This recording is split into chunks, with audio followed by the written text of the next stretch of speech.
తలుచుకుంటేనే గుండె తరుక్కుపోతుంది. ఒకనాడు 20 ఎకరాల భూమికి మూతబడేది, ఈనాడు 2 ఎకరాలతో నిలబడ్డారు. అమ్మా కాదు, పాలు బయట పెడితే ఎక్కడ కందిపోతాయో నీ బాధాలని కళ్ళల్లో పెట్టుకుని కాపాడు. ఈ రోజు గడవక పొలాల్లోకి కూడు తెప్పించుకునే గడ్డి పట్టి అదే నాన్న, 10 రోజుల బాయిస్తున్నా ఇంటి దగ్గర చల్లం తీసుకురావడం కూడా తప్పేనా నాన్న? గడిచే వాళ్ళు గురకాలు తప్పుకుని దోసాలు చేస్తారు, రేకాడితేనే డొక్కాడదు. మనకెందుకు నీటి కొట్టు తిను అంటే సరిపోతుంది. నీటి గల వాళ్ళు వీధిలో నిలబడితే వేలకి చూపిస్తారు. దోషం చేస్తే కానీ ఎంత మర్యాద గల కుటుంబరాలు కూడేస్తారు. గదులు నది మా ఎస్తున్నాడు.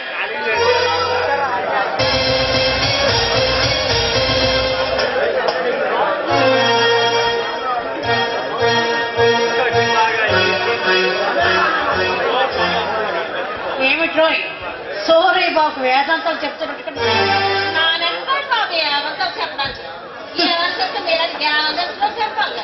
ఏం బావా వీళ్ళని పాలేరుగా పెట్టుకుంది, మాటలు చెప్పడానికి అనుకుంటాను. ఇది మీ పొలం కాదు, నా మీరు పని చేయకుండా నా పైన మీరు చెప్పడం కదా. తగ్గించుకుని కూలి వాడని లక్షలతో బ్రతుకు. ఏ నన్ను ఇప్పుడేమైనా కలిసైనా ఇదిగో బాబు, తామరేలో పెద్ద మనుషులు అయ్యారు, తామరు కూడా జ్ఞాపకం పెట్టుకోవాలి. గంగుడు పొగరు మొత్తం ఎక్కువగా ఉందేరా? పెద్దవాళ్ళతో పేచి మిగతావెందుకు? ఏ పనేదో నువ్వు చూసుకోరాదు. పోయి కలిసి ముందు మాట అంటే పొగరు పోతాను అంటానండి. అంత పెద్ద మనుషులే. వాడికి ఏమీ తెలియదు కావాలి. ఎందుకు తెలియదు? లోకం ఇచ్చి నెత్తిని తీసుకొని వాళ్ళు ఇలా తయారు చేశారు. నేను నెత్తిని ఎక్కించుకోలేదు. కూలీ అయితే భూదేవి దగ్గర పేదలు పెట్టుకుంటే వాళ్ళు ఎలా పడుతాయి? మరి ఇంట్లోకి తీసుకెళ్ళి అన్నం పెట్టలేకపోయావు. పెట్టే రోజు వస్తే కులాలు మతాలు పట్టుకుంటుంది. వాడితే ఇంట్లోనే అన్నం పెట్టారు. వాడు రైతేనే అంటున్నాం. రైతు అంటే ఎవరు బాబా? మట్టి పిస్తున్న వాడు రైతే కాదు.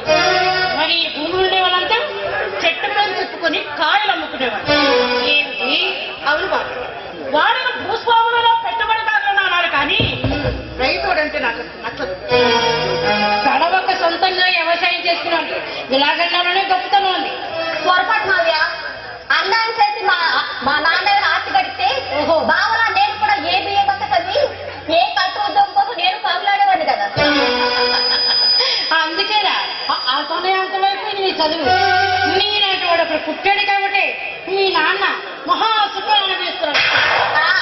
నువ్వు రామాదేవి గారు ఇల్లు పట్టుబట్టే పాపం జమీందారుగా పైపోయారు. ఏమిట్రా మాటలు?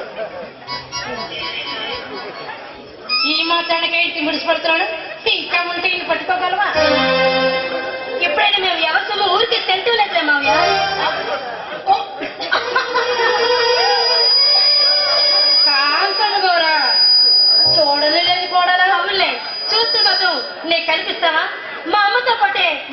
కూడా పోయాడు. ఆ నమ్మాను నీకంటే ఉంది. అనవలసిన నువ్వు, కొనవలసిన వాడిని నేను.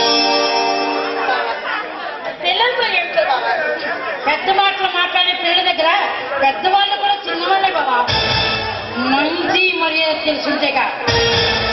నిజమేనండి. నీ మర్యాద ముందు మా మర్యాద ఎంత? ఆస్తితో పాటే మర్యాద కూడా. ఆస్తి ఉంటే నీకు మర్యాద. అలా అయితే ఈ ఊర్లో బావి ఆస్తి కదా రంగదాంతో ఎక్కువ వస్తుంది కదా. మర్యాద తెలిసిన మామయ్య దగ్గర అలా మాట్లాడితే కోపడతాడు. పిల్లలు తెలుసుకున్నారు, నువ్వు తెలుసుకున్నావు మర్యాద. ఇంతకన్నా మర్యాద ఉంది. సిగ్గు సెలవు లేకుండా ఈలో తింటున్నావు, చాలా గట్టిగా తిప్పుతున్నావు. రేపటి నుంచి మామయ్య నిర్ధారించబోట్లాడు. నీతిని తప్పుకుంటే నేను నీలాంటి వాడిని. చుట్టెరకం చూసి ఊరుకున్నా. లేకపోతే నువ్వన్న మాటకు నీ కళ్ళు కట్టించేవాడు. కళ్ళు తెరుచుకొని కాదు తొందరలో